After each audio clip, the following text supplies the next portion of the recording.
तो कहानी के शुरू में हम मिलते हैं बीमो और सिरी से। ये दोनों हस्बैंड वाइफ हैं और बीमो बोर्नियो नाम के एक आइलैंड पे जाने की तैयारी में है, जहाँ के बच्चों को उसे एज अ टीचर पढ़ाना है। सिरी भी उसके साथ जाने वाली थी और मैनेजमेंट ने उसके लिए एक कार और बोर्नियो का एक टूर गाइड भेजा था। ड्राइवर बातों ही बातों में बीमो को बताता है कि उस आइलैंड की तो पॉपुलेशन बहुत ही कम है, क्योंकि पिछले साल वहाँ एक बहुत बुरा सैलाब आ गया था। मुझे नहीं लगता कि वहाँ कोई स्कूल होगा। जवाब में बीमो कहता है वहाँ एक स्कूल है, मैंने सर्च किया है और रिकॉर्ड के मुताबिक वहाँ सिर्फ 7 ही बच्चे पढ़ते हैं। ये ड्राइवर थोड़ा और उन्हें इस आइलैंड के बारे में बताते हुए समझाता है कि उस आइलैंड में रहने वाले लोगों के कुछ असूल हैं, कुछ ट्रेडिशंस जिन्हें वो फॉलो करते हैं। बीमो और उसके वाइफ को भी वही ट्रेडिशन, वही रिचुअल्स फॉलो करना होंगे। ड्राइवर की बात काटकर टूर गाइड कहता है कि जब मैं यहाँ आया था तो मुझे भी इनके बारे में नहीं मालूम था। मैंने भी कुछ ट्रेडिशन फॉलो नहीं किए, जिसकी वजह से गांव वाले भी काफी गुस्सा हुए और मुझे भी बहुत सी तकलीफों का सामना हुआ। कैसी तकलीफें ये उसने नहीं बताई। ये लोग अपने सफर की तरफ बढ़ ही रहे थे कि एकदम से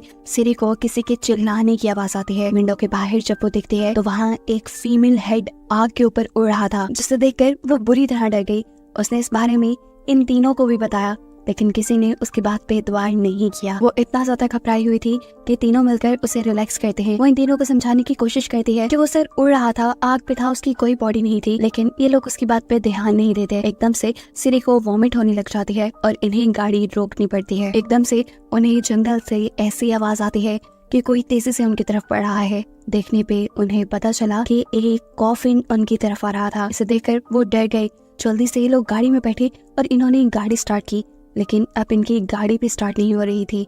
ड्राइवर सिरी और बीमो से कहता है क्या तुम्हारे पास कोई लकी चार्म है, लेकिन इनके पास ऐसा कुछ ना होने पर वो कहता है कि अगर अंडे या चावल हैं वो दे दो। इनके पास अंडे थे जो वो इस कॉफिन के पास फेंक कर अपनी गाड़ी को चलाकर आगे बढ़ जाते हैं और पीछे हमें कॉफिन में से एक काला डरावना हाथ निकलता दिखाया जाता है। जल्द ही सुबह भी हो जाती है और ये लोग एक करीबी गांव पहुंचकर खाना खाते हैं। सिरी अभी तक घबराई हुई थी, जिसे बीमो रिलैक्स करता है और सिरी सवाल करती है कि वो कॉफिन था क्या, जिस पर टूर गाइड बताता है कि असल में यहाँ के लोग जब मरते हैं तो इन्हें दफनाया नहीं जाता, बल्कि कॉफिन में डालकर उन्हें दरख्तों पर लटका दिया जाता है। इनमें से जो लोग काला जादू करते थे उनकी स्पिरिट यानी रूह ऐसे ही बेचैन रहती है। ये लोग मरने के बाद इंसानों का शिकार कर करके खाते हैं और ऐसे कॉफिन अक्सर यहाँ बोर्नियो में देखने को मिले हैं। जिसके बाद ये लोग यहाँ से अपना सफर कंटिन्यू करते हैं। बीमो सिरी से कहता है अगर तुम चाहो तो अपनी मॉम के पास जा सकते हो, लेकिन सिरी उसे कहती है नहीं, मैं तुम्हारे साथ ही रहूंगी। आगे जाने पर एक टेंजन नाम का टीचर और गांव का सेक्रेटरी इनका अपने गांव में वेलकम करता है। यहाँ के हेड ने बीमो और सिरी के लिए एक बोर्ड भेजी थी, जिसके जरिए इन्हें बैठकर आगे गांव तक जाना था। टेंजन इन लोगों से कहता है आप लोग आगे जाएं, मुझे एक दूसरे स्कूल में पढ़ाने जाना है। ये लोग बोट में बैठकर गाँव के लिए निकल जाते हैं, जबकि टीचर टूरिस्ट से पूछता है कि दरमियान में कुछ हुआ तो नहीं था। टूरिस्ट बताता है हाँ, पहले कुयांग उसके सामने आ गई थी और फिर एक उड़ता हुआ कॉफिन, जिससे वो दोनों बहुत ज्यादा घबरा गए थे। टेंशन जवाब में कहता है ठीक है, अभी तो इन्हें बहुत सारी मुश्किलें यहाँ फेस करनी पड़ेंगी। इस लड़की के यहाँ आने की पेशन गोइयां तो पहले से ही हो रही थी, स्पेसिफिकली सिरी की नहीं, बस गाँव वालों ने ये पेशन गोई की हुई थी कि कोई दूसरे आइलैंड से एक लेडी यहाँ आएगी और इसका रिजल्ट क्या निकलेगा ये तो आगे ही हमें देखने को मिलेगा। यहाँ दिखाया जाता है कि बीमो और सिरी दोनों गाँव तक पहुँच गए हैं। गाँव का सेक्रेटरी उन्हें गांव के किनारे पर छोड़कर खुद चला जाता है। इन्हें यहाँ से आगे खुद ही जाना था। घने जंगलों के दरमियान में से होता हुआ ये रास्ता इन दोनों को ही डरा रहा था। यहाँ पर ये लोग दरख्तों से लटके हुए बहुत से कॉफिन में देख लेते हैं, जिससे सिरी बहुत ज्यादा डिस्टर्ब हो जाती है और बीमो उसे रिलैक्स करते हुए किसी तरह इस जगह से निकाल लेता है। आगे बढ़कर ये एक ओल्ड लेडी से स्कूल का रास्ता पूछते हैं। जो लेडी उन्हें रास्ता तो बता देती है, लेकिन ये लोग नोटिस करते हैं कि बहुत ही अजीब तरीके से वो लेडी और उसके साथ खड़ा हुआ एक आदमी इन दोनों को दिख रहा था। आगे जब ये लोग स्कूल में आते हैं तो सबसे पहले मिलते हैं यहाँ के प्रिंसिपल से। वो यहाँ इन दोनों को रहने के लिए इनका कैबिन देते हैं और इनके साथ खाना खाते हैं। खाना खाते हुए प्रिंसिपल ने इन्हें बताया कि पिछले साल उनके गांव में एक बहुत ही बुरा सैलाब आया था, जिस सैलाब की वजह से बहुत सारे बच्चे मारे गए। यहाँ के जवान लोगों ने माइग्रेशन कर ली और अब बस सिर्फ 7 ही बच्चे उनके स्कूल में पढ़ते हैं। बच्चे बेशक साथ हैं, लेकिन उनके फ्यूचर को भी ब्राइट करना इनकी जिम्मेदारी है। खाते खाते एकदम से प्रिंसिपल उठ जाते हैं और इनसे कहते हैं कि एक बात तो मैं तुम्हें बताना भूल ही गया, हमारा ट्रेडिशन है कि अपने फूड में से कुछ हिस्सा हमें बाहर जंगलों में देना पड़ता है और इसके पीछे रीजन ये है कि हमारा मानना है कि जो चीज हमें नेचर ने दी है हमें उसमें से नेचर का हिस्सा नेचर को वापस करना होगा। ये सब बताने के बाद जाने से पहले प्रिंसिपल सिरी से कहते हैं अगर तुम चाहो तो स्कूल में आकर पढ़ा सकते हो, ऐसे तुम्हारा दिल भी लगा रहेगा और तुम पूरा दिन घर पे भी नहीं बैठोगी। ये दोनों भी प्रिंसिपल की बातों पे एग्री कर लेते हैं, जिसके बाद बीमू प्रिंसिपल को बाहर तक छोड़ने के लिए आता है। उसके बाहर जाते ही सिरी को यहाँ कुछ हलचल महसूस होती है और हम देखते हैं कि एक अजीब सी ओल्ड लेडी सिरी के ऊपर नजर रखे हुए थी। यहाँ बीमू प्रिंसिपल से बात करते हुए एक अजीब कपल के बारे में बताता है जो उन्हें जंगल में दिखा था। वो बहुत ही अजीब तरीके से इन दोनों को देख रहे थे। द प्रिंसिपल उसकी बात पे हंसते हैं और कहते हैं कि उन दोनों का नाम अलैंग और तंबी है। उन दोनों के बच्चे गुम हो गए थे। उसके बाद से ही गांव वालों ने उन्हें निग्लेक्ट करना शुरू कर दिया। उन्होंने भी गांव वालों से दूर जंगल में रहना शुरू कर दिया, क्योंकि गांव वालों का मानना है कि तंबी काला जादू करती है और उसी की वजह से गांव में वो सैलाब आया था।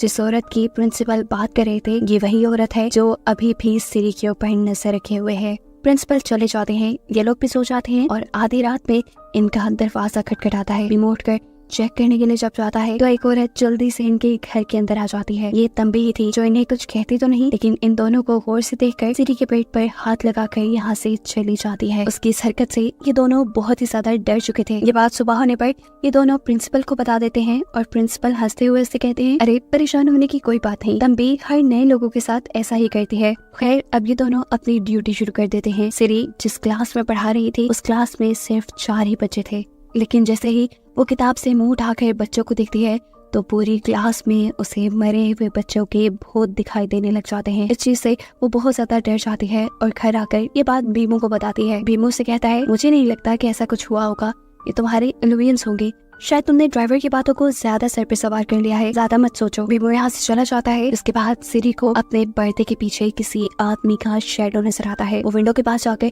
जैसे ही पर्दा हटाती है तो वहाँ कोई नहीं था। रात में खाना खाते हुए वो बीमू से कहती है, बीमू मुझे लगता है कि कोई हर टाइम हमारे ऊपर नजर रखे हुए है। जिसके जवाब में बीमू कहता है, ऐसा कुछ नहीं है, तुम ज्यादा वहम कर रही हो, सब कुछ ठीक हो जाएगा।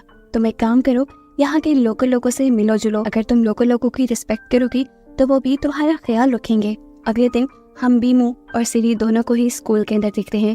वो बच्चों के साथ खेल रहे थे कि एकदम से उन्हें दूर दरख्त के पास तंबी नजर आती है और फौरन ही बाद उन्हें स्कूल की एक बच्चे की चिल्लाने की आवाजें आती हैं। ये दोनों जब चेक करने के लिए अंदर गए तो इन्होंने देखा कि एक लड़की रूफ को तोड़कर उसके अंदर गई हुई थी। बीमू उसे बचाने के लिए एक टेबल के ऊपर चढ़कर उसके पास जाता है और रूफ के अंदर उसे वो स्टूडेंट पोसेस्ड हालत में मिलती है। ये नहीं ऐसे जैसे किसी चीज ने उसे अपने कंट्रोल में किया हुआ हो। उसकी आंखें भी अजीब हो रही थी और उसके मुंह से भी खून आ रहा था। ये लड़की बीमू को डरा भी रही थी। बीमू इससे पहले कि कुछ करता उसे दूसरे कमरे से सिरी की चिल्लाने की आवाजें आती हैं। ये लोग जाकर देखते हैं तो सिरी दूसरे कमरे में लॉक थी और वहाँ उसे बहुत सारे बच्चों की स्पिरिट्स नजर आ रही थी, यानी मरे हुए बच्चों के भूत जो उसके पेट की तरफ इशारा करते हुए सैक्रिफाइस कह रहे थे। और इस वाकये से तो सिरी और भी ज्यादा डर गई थी। उसके पेट में भी शदीद दर्द होने लगा था।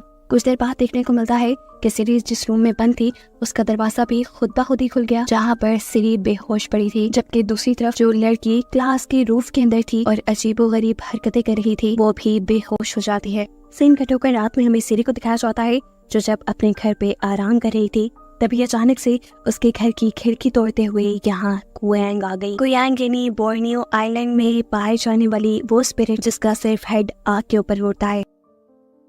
इस कुयांग ने जैसे ही सिरी के ऊपर हमला किया उसे पहचान लिया कि ये कोई और नहीं बल्कि तंबी है। इससे पहले कि तंबी उसे कुछ कर देती सिरी की आँख खुल जाती है और हमें मालूम होता है कि ये सब जो उसने देखा वो उसका सिर्फ एक बुरा सपना था। अगली सुबह प्रिंसिपल उनके घर आते हैं ये बताने के लिए कि पिछले दिन जो कुछ भी स्कूल में हुआ था उससे बच्चे काफी डर चुके हैं, इसीलिए आज स्कूल बंद रहेगा, वो लोग भी स्कूल ना आए। इस सब के बाद प्रिंसिपल सिरी की तबीयत पूछते हैं जो अभी भी खराब थी और साथ ही उन्हें विलेज हेड का पैगाम देते हैं कि वो इन दोनों को अपने पास मिलने बुला रहे थे। बीमू और सिरी उनके पास चले जाते हैं और सरदार फिर इन दोनों को यहाँ एक मीना नामी लड़की से मिलवाने के लिए ले आते हैं। मीना एक जादूगर थी और उसे ये जादू की स्किल्स अपनी फैमिली से मिली थी। आखिरी रात सिरी के साथ जो कुछ भी हुआ था उसे मालूम करने के लिए मीना उसका हाथ पकड़ती है और चेक करके उसे बताती है कि वो तो प्रेग्नेंट है। ये बात तो सिरी को भी मालूम नहीं थी। वो तो ये जानकर खुश हुई, लेकिन यहाँ के सरदार उनके ऊपर गुस्सा करने लगे। उन्होंने कहा कि अगर तुम प्रेग्नेंट थी तो तुम्हें बताना चाहिए था। अब सिरी प्रेग्नेंट थी, उसमें इन लोगों का क्या नुकसान था। इनके गुस्से के पीछे की वजह सिरी पहचान नहीं पाती और उनसे पूछती है कि आखिर आप लोग को प्रॉब्लम क्या है। जिस बात का जवाब मीना देते हुए कहती है कि यहाँ पे एक प्रोफेसी चल रही है। यहाँ के लोगों का मानना है कि एक दूसरे आइलैंड से प्रेग्नेंट औरत यहाँ आएगी, जिसके रेड फीटस से यहाँ मौजूद डीमन अपने आप को पूरा कर लेगा और फिर इतना ताकतवर हो जाएगा कि इस आइलैंड पे हुकूमत करने के साथ साथ वो इस आइलैंड को तबाह भी कर देगा। उनकी बातें सुनकर सिरी और बीमू भी बुरी तरह डर गए। मीना उनसे कहती है, आप लोग डरे नहीं, मैं कुछ करती हूँ। यहाँ कुछ पत्तों को लेकर उनके ऊपर तंत्र मंत्र पड़ती है और एक आदमी को उन पत्तों को उबालने का कह देती है। और इसी दौरान हम देखते हैं कि सिरी बेहोश हो चुके हैं। मीना उसे होश में लाने की जब कोशिश करती है तो एकदम से सिरी को होश आया, लेकिन वो बहुत ही अजीब हो गई, ऐसे जैसे किसी ने उसे पोसेस किया हुआ हो। उसका पूरा का पूरा मुंह काला हो गया और आंखें अजीब हो गईं। जिस वक्त उसकी हालत अजीब थी, बाहर का मौसम भी भयानक हो रहा था। तेज तूफान के साथ बहुत सारे काले बादल छाने लगे थे और ये इस बात की तरफ इशारा था कि शायद गांव वालों का कहना अब सच हो रहा है। यहाँ मीना सिरी को कंट्रोल करती है और किसी तरह उसे पत्तों का कड़वा पानी पिलाकर ठीक कर देती है। इस वाकये के बाद दिखाया जाता है कि हेड और उसके कुछ साथी आपस में एक दूसरे से मीटिंग करते हैं। गांव का सेक्रेटरी हेड से कहता है कि इससे पहले कि यहाँ कुछ भी बुरा हो, हमें चीजों को कंट्रोल में ले लेना चाहिए। मुझे लगता है कि ये सब तंबी ही करती है, क्योंकि वो एक कुंजी है और उसकी बॉडी को उसका हस्बैंड प्रोटेक्ट करता है। हमें उसे मारकर खत्म कर देना चाहिए इससे पहले कि वो एक बुरे सपने की तरह हमारे गांव पे हुकूमत करने लगे। सारी बातें करने के बाद सेक्रेटरी जाता है टेंजन के पास, जो कि एक टीचर था। टेंजन भी एक शेमन था, ज्यादा बड़े तो नहीं, लेकिन छोटे मोटे मसले वो भी सॉल्व कर लेता था। वो यहाँ सेक्रेटरी और अपने साथी से कहता है कि स्कूल की इर्द गिर्द उसने खुद एक सिक्योरिटी गार्ड बनाया था और सारे बच्चों को उसने प्रोटेक्शन एमुलेट्स भी दिए थे। फिर पता नहीं कैसे उस डीमन ने बच्चे को पोजेस कर लिया, यानी वो डीमन उनकी सोच से कहीं ज्यादा ताकतवर है।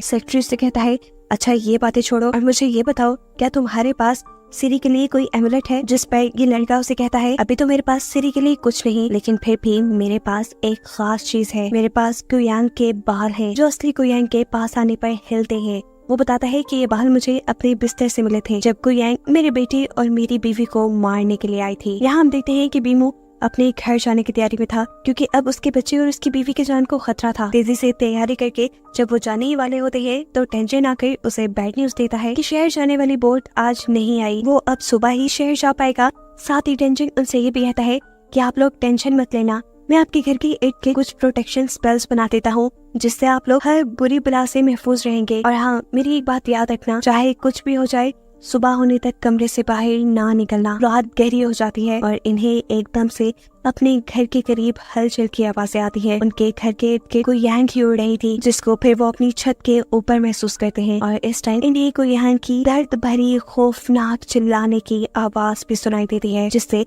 ये बुरी तरह डर जाते हैं। लेकिन फिर खैर रात किसी तरह कटी जाती है। सुबह ये लोग जब शहर जाने के लिए निकले तो इन्होंने देखा कि शहर जाने वाली बोट को किसी ने जला दिया था, और ये काम भी वो जानते थे कि कोई यांग ने किया होगा। बीमू यहाँ नोटिस करता है कि बोट के पास खड़े हुए बहुत सारे लोग एकदम से पोजेस होने लगे हैं और दूर खड़ी तंबी ये सब कुछ चुपचाप देख रही है। वो जैसे ही तंबी के पास जाने लगता है तो तंबी वहाँ से गायब हो जाती है। वो जब सिरी के पास वापस आया तो उसने देखा कि इस रिश में सिरी कहीं गुम हो चुकी है। वो हर जगह अपनी वाइफ सिरी को तलाश करता है, लेकिन जब सिरी उसे कहीं नहीं मिलती तो वो बुरी तरह परेशान हो जाता है और उसे ढूंढने के लिए स्कूल के पास आता है, जहाँ उसे मिलती है वही बच्ची जो पिछले दिन पोजेस हो गई थी। बीमू जब उससे सिरी के बारे में पूछता है तो वो जंगल की तरफ इशारा कर देती है। बीमू जब वहाँ बढ़ता है तो उसे वहाँ सिरी का स्कार्फ और ज्वेलरी मिली, लेकिन ऐसा ब्रेसलेट तो कभी उसने पहना ही नहीं था। उसे याद आ गया कि ऐसा ब्रेसलेट उसने सेक्रेटरी के हाथ में देखा था। वो सेक्रेटरी के घर जाकर उसे लड़ने लग गया कि मुझे पता है तुमने ही सिरी को किडनैप किया है, देखो तुम्हारा ब्रेसलेट मुझे मिला है उसके कपड़ों के पास से। पर एकदम से बीमू ये देखते हुए चुप हो गया कि सेक्रेटरी ने अभी तक अपना ब्रेसलेट पहना हुआ था। ऐसा ही एक और ब्रेसलेट टेंजन के पास भी था। सिरी के गुमने की खबर भी पूरे शहर में फैल चुकी थी, इसीलिए गाँव के हेड और मीना भी यहाँ बीमू के पास आ जाते हैं। मीना बीमू से कहती है कि अगर तुम्हें वहाँ टेंजन का ब्रेसलेट मिला है तो इसका मतलब तुम्हारी बीवी को किडनैप टेंजन ने ही किया है, और मुझे लगता है कि वही है जो तंबी की मदद कर रहा है। अब मीना सिरी को ढूंढने के लिए एक जादू कहती है, जिस जादू की वजह से एक धुआं पैदा होता है और वो धुआं इन्हें सिरी तक ले जाता है। जैसे ही ये लोग सिरी के पास पहुँचते हैं तो गुयांग इन्हें डराने लगते हैं, लेकिन बीमू हिम्मत करता है और अपनी वाइफ सिरी को बचा ही लेता है, जो इस टाइम बेहोश थी। ये लोग सिरी को उठाकर जंगल में बने हुए एक कैबिन में ले आते हैं। मीना को ये बात पता चल जाती है कि कुयांग को उनके यहाँ होने की खबर हो चुकी है, इसीलिए वो सबसे पहले कैबिन के चारों तरफ एक ऐसा जादुई मंत्र पढ़ती है जिसकी वजह से कुयांग यहाँ आ न सके, और फिर रूम के अंदर जाकर सीढ़ी के ऊपर कोई जादू करना शुरू कर देती है। बाहर वो सेक्रेटरी और बीमू को ये काम देती है कि वो लोग जाकर तंबी को मारें ताकि वो दोबारा सीढ़ी के ऊपर कोई जादू ना कर पाए। ये लोग जैसे ही तंबी के पास पहुंचते हैं तो देखते हैं कि तंबी इस वक्त भी जादू ही कर रही थी, और इससे पहले कि वो तंबी को मार देते तंबी उन्हें रोकती है और कहती है कि जो तुम्हें नजर आ रहा है वो सच नहीं है। सच असल में ये है कि मेरे अलावा भी इस गाँव में एक कुयांग है, और वही कुयांग सीढ़ी के पीछे पड़ी हुई है। मैं तो सीढ़ी के बच्चे को बचाने की कोशिश कर रही थी क्योंकि मैं जानती थी वो दूसरी कुयांग अपनी ताकतें बढ़ाने के लिए सीरी के बच्चे को सेक्रीफाइस कर देगी। सीन कट होकर हम तेंजिन को देखते हैं जो अभी भी असली कुयांग की तलाश में था, कुयांग के बालों के जरिए। वो जब इन बालों को लेकर तंबी के पास जाता है तो ये बाल नहीं हिलते, और जैसे ही वो मीना के पास जाता है तो ये बाल हिलने लग जाते हैं। यानी कहानी में सबसे बड़ा ट्विस्ट ये था कि जिस मीना को ये लोग अच्छा समझ रहे थे, जिससे ये लोग अपने तौर पे इलाज करवा रहे थे, असल में वही तो कल्प्रिट थी, वही तो कुयांग डीमन थी जिसे अपनी ताकतें पूरी करने के लिए सीरी के बच्चे का सेक्रीफाइस चाहिए था, और उसने ये सेक्रीफाइस शुरू भी कर दिया था। कहानी के शुरू में जहां हमने देखा था कि तंबी ने आकर सीरी के पेट पे हाथ रखा, तब सीरी ने उसके बच्चे के ऊपर कोई प्रोटेक्शन स्पेल्स लगाए थे जिसे अब मीना तोड़ भी चुकी थी। सारी सच्चाई जानने पर यहाँ बीमू भी अपनी बीवी सीरी को बचाने के लिए जाता है, साथ ही साथ अपने कुयांग के रूप में तंबी भी। यहाँ मीना सीरी के बच्चे का सेक्रीफाइस देने ही वाली थी कि अचानक उसे कैबिन के बाहर किसी की हलचल सुनाई दी, और ये तेंजिन और सेक्रेटरी थे जिसे मीना पकड़कर मार देते हैं और दोबारा अपने मिशन के लिए जाते हैं। और इससे पहले कि अब भी वो अपने मिशन में कामयाब हो जाती, ठीक वक्त पर तंबी आकर उनसे लड़ने लग जाते हैं। तंबी से लड़ने के लिए वो भी यहाँ अपने कुयांग वाले रूप में आ गई थी। इनके दरमियान इतनी बुरी लड़ाई चल रही थी कि वहाँ उनके कैबिन में आग भी लग गई। सीरी जो वहीं लेटी हुई थी, बीमू किस तरह हिम्मत करता है और सीरी को वहाँ से बचाकर निकाल लाता है। हमें मालूम होता है कि तेंजिन भी अभी मरा नहीं था। वो यहाँ बीमू को कुयांग के बाल देते हुए कहता है कि जाओ जाकर असली कुयांग को ढूंढो और उसे मार दो। ये सब करना आसान नहीं था क्योंकि कुयांग की बॉडी की बहुत से डेड गार्ड्स यानी भूत हिफाजत कर रहे थे, लेकिन बीमू हिम्मत नहीं हारता और इन बालों की मदद से कुयांग की असल बॉडी को ढूंढते हुए वो उसे लाकर जलते हुए कैबिन के अंदर फेंक देता है। अपनी बॉडी के जल जाने पर कुयांग कमजोर हो जाती है, जिसके बाद वो कुयांग इन्हीं मीना के दिल पे हमला करते हुए उसे हमेशा हमेशा के लिए खत्म कर देता है। मीना के मरते ही अगले सीन में हमें बताया जाता है कि इस गाँव में सब कुछ ठीक हो गया था। सब लोग गांव में अब जान गए थे कि इस गांव में जो सैलाब आया था वो तंबी की वजह से नहीं बल्कि मीना की वजह से आया था। यहाँ पर बीमू और सीरी को तंबी और उसका हस्बैंड भी दिखाई देते हैं, लेकिन गांव जाने पे उन्हें मालूम होता है कि वो तो रात में ही मारे गए थे। तब बीमू समझ गया कि असल में तंबी और उसके हस्बैंड स्पिरिचुअल वर्ल्ड से यहाँ पर इन दोनों की सिर्फ हिफाजत करने के लिए आए हैं, क्योंकि कहानी के पोस्ट क्रेडिट सीन में हमें दिखाया जाता है कि खतरा उनके गांव से पूरी तरह टला नहीं, क्योंकि एक मुंह छुपाए लड़की कुयांग मीना के सर को जिंदा करते हुए दिखाए जाते हैं, जिसका मतलब है कि अब वो डीमन दोबारा उनके इस गांव पे हमला करेगा। और यही बताते हुए ये कहानी यहाँ खत्म हो जाती है।